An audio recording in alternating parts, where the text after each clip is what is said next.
반갑습니다. 저는 임준표라고 합니다. 여기 담임교사로 근무하고 있습니다.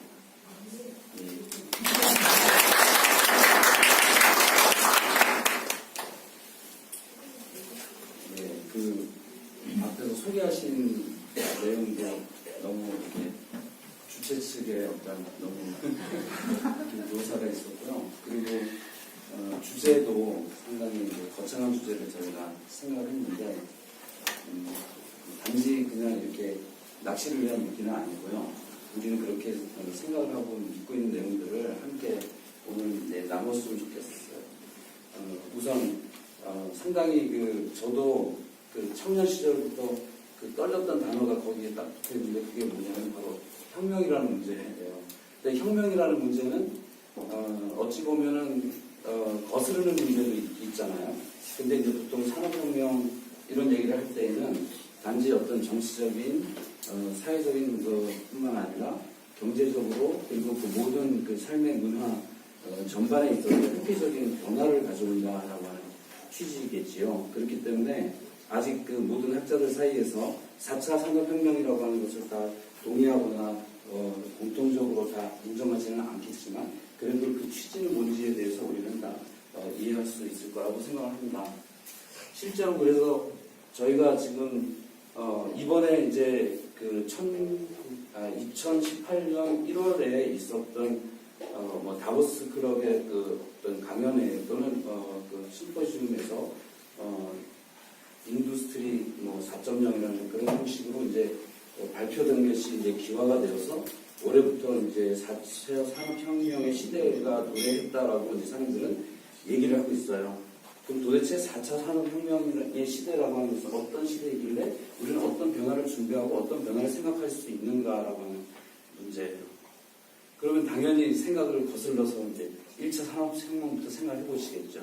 아마도 이제 조금 더 관심을 가지고 적극적이신 분들은 여기 오시기 전에 좋아요. 1차 산업혁명 때는 어떤 덕목이 필요했고 2차 산업혁명 때는 어떤 덕목이 필요해서 어떤 인재들을 키워냈고 3차 산업혁명은 뭐였고 그리고 이 4차 산업혁명의 시대에서 이 성남 발도르프 학교가 어떤 인재를 키워낸다고 하는데 어떤 인재를 키워내는지 한번 봐야지 하고 오셨을 거예요. 1차 산업혁명은 무엇인가요? 증기기관의 발명으로 일어난 기계화 문명이에요. 근데 이 증기기관의 발명으로 인해서 생겨난 기계화 문명은 여러 가지 정말 삶의 전반의 변화를 이제 가져왔는데 가장 대표적으로 도시화 되어서 시민사회를 형성하게 되었죠.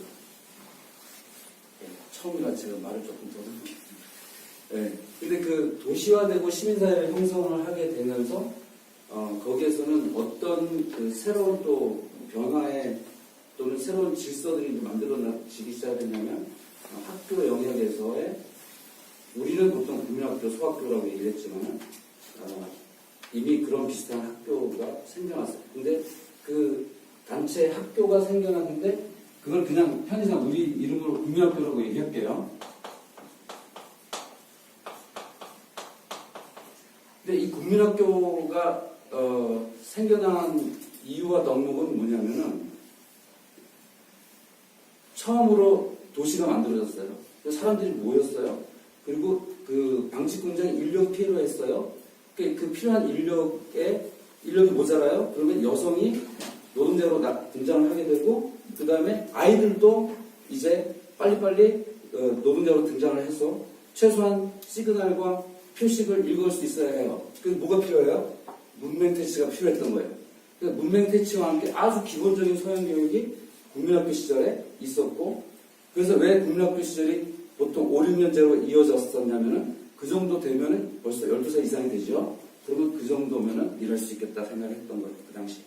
그래서 처음에 우리나라에서 국민학교, 소학교에 해당되는 학교들이 일어났고 우리나라에서는 일제시대 때부터 소학교가 형성이 됐는데 그것은 일본이 서구 문물을 가장 먼저 그리고 가장 직접적으로 그리고 가장 직자적으로 받아들였던 나라 중에 하나죠. 그렇기 때문에 일본도 그런 어떤 영향을 받아왔고 소학교의 제도를 시행을 했고 식민지 우리나라에도 소학교를 이루게 된 거예요. 이거는 우리 주제가 아니기 때문에 넘어갈게요. 근데 2차 산업혁명은 어떤 과정을 갖고 왔느냐? 2차 산업혁명이라고 하는 것은 물론 1차와 그 산업화라고 하는 측면에서 공통점을 갖고 있지만은 2차 산업혁명에서는 어떤 큰 변화가 있었냐면 전기의 발명과 함께 컨베이어 시스템이라고 하는 것의 도입으로 인해서 모든 그 공장과 기계들이 어느 정도 분업도 가능한 정도의 대량 생산이 가능한 시대가 왔겠지요. 그래서 이 대량 생산에 가능한 시대가 오면서 점차적으로 사람들은 어떤 데 눈을 뜨고 어떤 그 사회적인 어떤 인력이 필요했었냐면 어느 정도 분업화된 전문화된 전문화된 기술이 필요했었죠. 그래서 보통 이 당시부터 생겨난 것들이 보통 실업학교.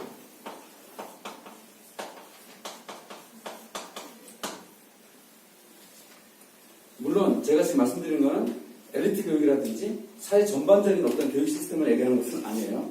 당시에 가장 주요하게 그리고 가장 기본적으로 이루어지는 우리 그 아이들에 있어서의 그리고 어린 아이들에 있어서의 상황들을 말씀드리는 거예요. 그래서 이렇게 실업학교로 이제 형성이 되다 보니까 유럽에서도 그렇고 사회 그 전반에서 어린 시절부터 벌써 직업교육에 내지는 어떤 실업교육이 이제 생겨나면서 우리나라에도 옛날에 아마 그 조금 연세 드신 분들은 아실 텐데 국민학교라고 있었어요. 그래서 그 국민학교라고 하는 것이 바로 실업학교의 거의 시초라고 이제 생각하시면 되고, 그러니까 공교육제도 안에서의 실업학교의 시초라고 이제 생각하실 수가 있고, 나중에는 이제 중학교, 고등학교에 그 해당되는 아이들이 이제 직업 내지는 자기의 그 기술 모색을 위해서 실업학교 제도가 이제 등장을 하게 되는 것이 중요한 특징이라고 볼 수 있고요. 그 다음에 세 번째라고 하는 것은 뭐냐면 3차 산업혁명이라고 볼 수 있는데, 3차 산업혁명을 일으킨 어떤 가장 기술적인 문제라든지 어떤 것은 무엇일까요?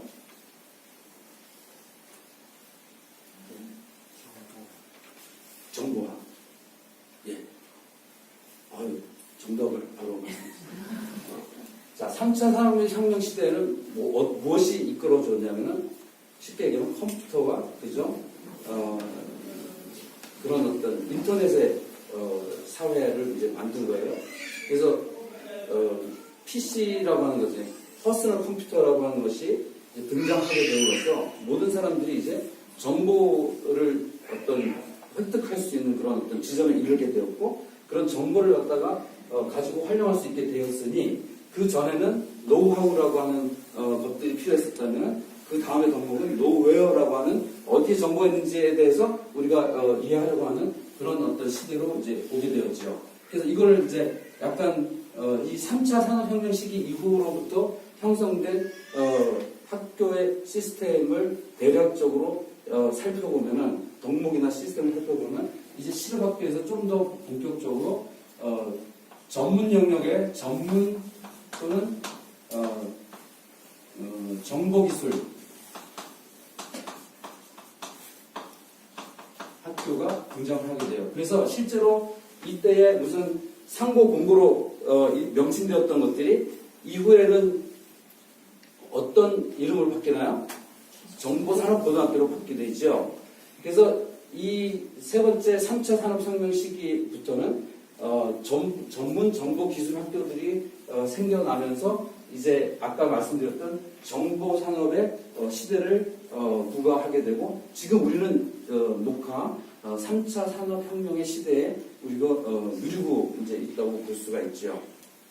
자, 그런데 사실은 우리는 어찌 보면은 3차 산업혁명의 시대에도 그렇게 제대로 누리고 있지는 않은데, 갑자기 어느 날 삼성이 핸드폰을 만들어가지고 우리에게 다 핸드폰을 하나씩 쥐어주고 아이폰도 만들어지고 막 이렇게 하다 보니까 우리 모두가 다 그 PC를 갖다 개인이 소유하게 되면서 실제 생활에서 사이버 공간에 우리가 들어갔다 나왔다 할 수 있게 되는 그런 상황이 되어버렸어요. 우리도 모르게. 그러다 보니까 아직도 사실은 그 체감으로는 이 3차 산업혁명 시대가 우리는 충분히 누리지 못했어. 그래서 아직 좀 시간이 더 필요해. 그리고 나야말로 이 적응하는데 더 시간이 필요해. 그리고 우리 아이들도 아마 이 시대를 살아갈 거야 라고 생각할 수도 있겠지만은, 이 시대는 상당히 급변을 하게 되면서 만약에 예를 들어서 첫 번째에서 두 번째 넘어가는 시기가 한 뭐 20년 걸렸다면은 두 번째, 세 번째 넘어가는 시기는 한 15년, 세 번째에서 네 번째 넘어가는 시기는 5년, 10년에 불과하지 않을까라고 이제 예상을 하고 2030년이 되면은 아까 말씀하신 것처럼 한 대학도 많이 없어지지만은 우리가 지금 현재 가지고 있는 모든 직업군들 중에서 절반의 직업이 사라질 것이다라고 하는 얘기를 하기도 하죠. 자, 이제 드디어 우리가 얘기하고자 하는 4차 산업혁명의 시대가 왔습니다. 제가 원래 말이 상당히 느린 사람인데요.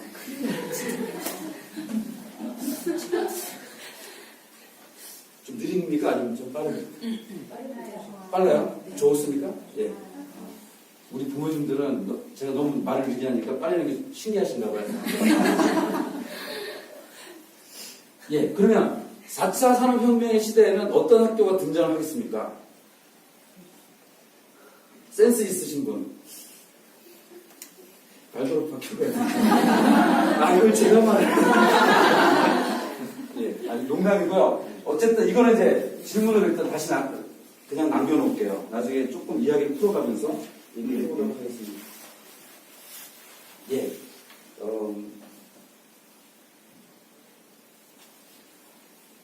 그렇다면 아까 얘기했듯이 4차 산업혁명이면은 기존의 어떤 그 신조와 질서가 있었고 기존의 어떤 습성이 있었는데 기존의 신조와 질서와 습성이 이제 바뀐다는 뜻이에요. 그러면 기존의 질서와 습성은 어땠길래 어떻게 바뀔 것인가라고 하는 문제에 있는 거예요. 근데 저는 최근에 그래서 이제 사람들이 아주 이 주제를 가지고 이제 여러 영역에서 그 과학 영역에서 그리고 인문 영역에서 많이 이제 다루고 있기 때문에 저도 이제 힌트를 좀 얻어가지고 거기에 있었던 얘기들을 이제 간단하게 이제 같이 공유를 하는 차원에서 말씀을 공유하고 우리 교육에 왜 이런 교육이 4차 산업혁명에 필요한 교육인가라고 하는 것을 알려드리고 싶어요. 자, 그러면 새로운 그 질서와 가치관은 이러한 어떤 각각의 시기마다 이렇게 흘러오면서 그 새로운 질서의 가치관을 갖다가 모든 대중적으로 소화하고 대중적으로 그런 인력을 양성하기 위해서 이런 학교들, 제도들을 갖다가 만들어 왔는데 4차 산업혁명 시대의 제도는 아직 도래하지 않았고 이제 시작될랑말랑 하는 시기이기 때문에 어느 누구도 이런 학교 제도가 어떻게 만들어졌다라고 말할 수는 없겠죠. 그렇지만 우리는 예상하고 우리 아이들을 그런 학교에 보내려고 해야 합니다. 예. 그래서 뭐를 각설을 하냐면은 이 4차 산업혁명의 시대의 특징은 그냥 간단하게 사물 인터넷과 그리고 인공지능이 부과하는 이 기술의 세상에서 우리는 다른 모색을 해야 된다. 어떤 다른 모색? 기존까지 정보와 지식을 쫓아갔던 우리들의 뇌 활동들을 이제 다른 활동에 뇌를 사용하는 그런 방식으로 나아가야 한다 정도로 우리는 이해하게 되었어요. 그것을 조금 그 과학자들의 얘기를 빌어서 조금 분석을 해보면은 어떤 4차 산업혁명이 가져오는 이 세상의 새로운 어떤 패러다임의 변화는 세 가지로 보통 지적을 해요. 첫 번째는 탈물질주의라고 얘기합니다.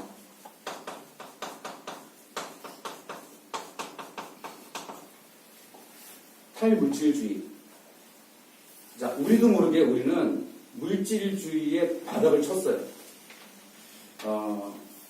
모든 것은 돈으로, 모든 것은 자본으로, 모든 것은 재산으로, 모든 것은 우리 사람의 능력과 자존심과 그 모든 것은 다 재물로서 증명을 하는 그런 시대. 맞죠? 그런데 적어도 우리 인간은 그렇다면은 거기에 머무를 수 있는 게 아니라 비록 이런 세상이지만은 이런 세상 속에서 우리는 뭔가에 반성을 해냅니다. 그 반성을 해내면서 우리 인간의 정신성을 다시 한번 찾고 싶어 해요. 그래서 이 인간의 정신성을 다시 찾고 싶어 하는 그러한 현상이 드디어 본격적으로 일어나게 되고 이것이 이제 사회적인 새로운 덕목과 가치관으로 다시 자리 잡게 돼요. 웃기는 얘기죠. 언제 우리가 물질화의 시대를 계속 겪어나가다가 다시금 우리가 정신성을 추구하게 되는 시기가 온 거예요. 이거에 대해서는 학자들이 얘기 분석을 한 거지만 사실은 우리도 여기에 대해서는 공감을 아니할 수 없게 되지요. 그래서 이제는 특히나 이 모든 지식 정보들은 이제 알파고가 해결을 하게 되면은 우리는 무엇을 이제 해결을 해야 되냐면은 그 알파고가 하고자 하는 방향성과 그런 어떤 덕목들을 우리가 스스로 찾아서 그것에 대해서 명령어를 집어넣을 수 있는 우리의 어떤 관점의 형성이 필요한 거예요. 그래서 그런 관점의 형성은 그냥 한마디로 얘기해서 인간화와 인간화라고 얘기를 할게요. 인간화라고 하는 것은 인간과 가장 밀접한 관계다라고 하는 거예요. 아까 그래서 이 탈물질주의 시대가 본격적으로 도래하면서는 오히려 이제 지식 정보 산업은 다 공장에 맡겨버리고 그 기계에 맡겨버리고 컴퓨터에 맡겨버리고 우리는 인간과 가장 밀접 있는 산업 밀접한 직업부터 살아남아요. 그러면 그래서 이제 그 이번 추석 때 우리 가족들이 모여가지고 얘기했던 주제는 뭐냐면은 자녀들의 교육 문제 내지는 자녀들의 진출 문제였고요. 그래서 이제 보통 우리 자녀들이나 조카들 이제 어린 자녀들이지만 이제 저의 친지들 속에서는 이제 보통 아이들이 결혼했거나 결혼하기 직전의 아이들이에요. 근데 그런 아이들이 이제 너는 뭐하노? 그러면서 조카들도 다 물어보는데 저는 뭐래요. 근데 우리 친척이 자신 있게 나서서 우리 애는 사라질 직업이 아닙니다. 그래서 하나는 뭘 합니까? 하나는 노래를 합니다. 그거는 예술적인 활동이기 때문에 깊죠. 네? 인간의 정서가 깊은 활동. 그래서 사라질 직업이 아닙니다. 갑자기. 또 한 옆에 있는 아빠가 우리 애도 그렇게 사라질 직업은 아니에요. 모릅니다. 물론 학문을 하기는 하지만 순수 물리학을 하는 아이이기 때문에 그것은 없어질 것 같지 않습니다. 이렇게 이제 얘기를 해요. 좋아요. 그러면 없어지는 직업과 생겨나는 직업 내지는 유지되는 직업이라고 하는 것은 무엇입니까? 우리는 아주 단순한 이런 어떤 직업적인 어떤 현상에 대한 질문들로부터 좀 더 본질적으로 이제 들어가 볼 수 있겠죠. 그래서 이 탈물질주의의 시대에는 이제 오히려 조금 전에 천시되고 조금 전에 무시되고 조금 전에 경시되었던 이런 것들이 이제 다시 살아나게 되는 거예요. 재밌는 현상은 제가 3개월인가 5개월 전에 인터넷 신문에서 뭘 봤냐면은 그 대학교의 학과에서 비인기 학과들이잖아요. 비인기 학과에서도 탑이 무슨 학과였는지 아세요? 물론 해마다 조금씩 조사할 때마다 조금씩 한두 가지씩 바뀌긴 하는데 어쨌든 제가 봤을 때 5개월 전쯤에 봤던 그 데이터에서 탑을 끄는 비인기 학과가 뭔지 아세요? 철학과 근접했어요. 철학과는 그 작년에 거 심리학과였어요. 왜죠? 근데 왜 그랬냐면은 올해 들어서 저도 알게 된 저도 이제 처음에 집중을 하게 됐는데 빅데이터라는 게 등장했어요. 그렇죠? 그러니까 이 빅데이터가 사람의 심리까지도 다 조사를 해주는 거예요. 그러니까 심리학과가 이제 더 이상 필요 없다고 여겨진 거예요. 근데 사실은 그렇습니까? 사실은 그렇지 않습니다. 아무리 빅데이터가 활개를 쳐도 사실 그것이 우리의 인간의 내면의 어떤 몰라요. 10의 16승이라고 하는 그 이세돌의 그 바둑판에 가는 그 경우의 수가 10의 16승까지 있어서 알파고가 그것은 극복하지 이겨낼 수 없을 거라고 예상을 했지만 그래서 그래도 이겨냈잖아요. 그러니까 그런 알파고이지만 아마 10의 16승보다도 훨씬 더 상상할 수 없는 우리 인간의 심리 내면이 당연히 있겠죠. 그것이 알파고가 해결할 수 있을까라는 질문을 가져보면서 어쨌든 얼마 전에 5개월 전에 탑을 끊었던 비인기학과의 심리학과가 이제 다시 부상하게 되는 그런 시기가 왔다라고 말씀드릴 수 있어요. 이 물질주의의 현상과 이것에 대한 덕목은 좀 이따가 다시 이제 얘기를 해볼 텐데, 이것을 통해서 나타난 그 크다란 어떤 의미 있는 상황들을 놓고 제가 직업이라고 하는 문제를 얘기를 해봤어요. 근데 이 직업이라고 하는 것도 재밌는 일은 뭐냐면은, 왜냐하면 좀 이따가 이 직업이라는 문제가 우리 아이들 교육하는 문제하고 연결되고 아이들 사회 진출하고 연결이 되기 때문에 이 직업 문제를 얘기하는데, 우리말에서 저는 아주 재밌는 걸 찾아냈는데, 이 직업이라고 하는 것과 업보라고 하는 말은 같은 한자 쓰시는 거 아시죠? 예. 그러니까 사실은 업보도 자기 행위의 결과물이고 직업은 자기 행위의 어떤 것들을 말하는 거예요. 그래서 사실은 뭐 그냥 아주 일상적으로 쓰는 단어의 낱말이기 때문에 뭐 그게 무슨 상관이야라고 얘기할 수도 있지만, 저는 이제 이 낱말을 통해서 우리 직업이라고 하는 것은 한 사람이 이 세상에 태어나서 자신의 가치를 이 사회 속에서 실현하는 과정에 있어야 한 꼭지다, 그리고 한 방식이다, 그리고 한 영역이다라고 본다면, 내가 이 세상에 왜 왔을까라고 하는 것과 직업이라고 하는 것들은 무관하지 않다라고 하는 것이에요.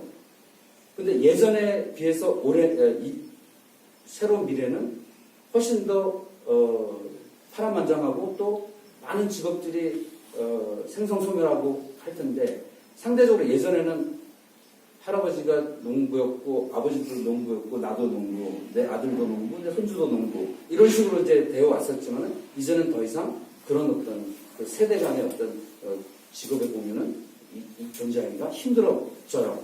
그러면 이제부터는 우리 아이들은 아버지의 직업을 갖다가 따라서, 또는 아버지의 어떤 기반을 따라서 가는 게 아니라, 이제는 이 직업적으로도 자기 자신의 개별적인 자기 작업이 처음부터 일어나야 한다는. 예, 제가 자꾸 진도를 넘어가려고 하는데 나중에를 위해서 여기까지를 문제제기 차원에서 남겨놓을게요.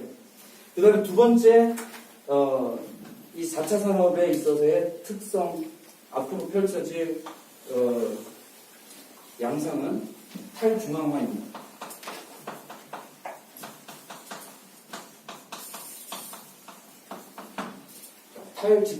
탈중앙화, 권력과 그 다음에 모든 정보와 그 다음에 모든 지식과 그 모든 산업에 있어서의 집중화가 이제 점점 분산이 된다는 것이에요. 우리는 이미 경험했어요. 무엇으로 경험을 했나요? 촛불 시위 같은 그런 혁명으로 우리는 경험을 했어요. 왜 그것이 가능했나요? 바로 이러한